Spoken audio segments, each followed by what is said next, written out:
அப்பதான் பொறுப்பேற பந்தாவஸ்து கொடுக்க முடியும், இல்லைன்னா எப்படி பத்தோம்? நாங்கள் நாம் தமிழர் கட்சியிலேருந்து வரேங்க.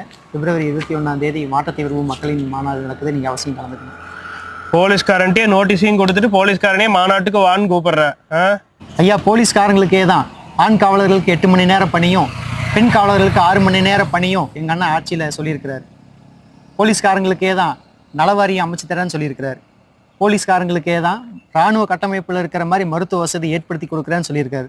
போலீஸ்காரங்களுக்கே தான் மன அழுத்தத்தை குறைக்கிறதுக்கு சுழற்சி முறையில் விடுமுறை அறிவிப்பேன்னு சொல்லி எங்கள் அண்ணன் சொல்லியிருக்கிறார். பார்த்து தானப்பா இருக்கோம், உங்கள் கட்சி கூட்டத்தில் மட்டும்தான் போலீஸால் உட்காரவே முடியுது.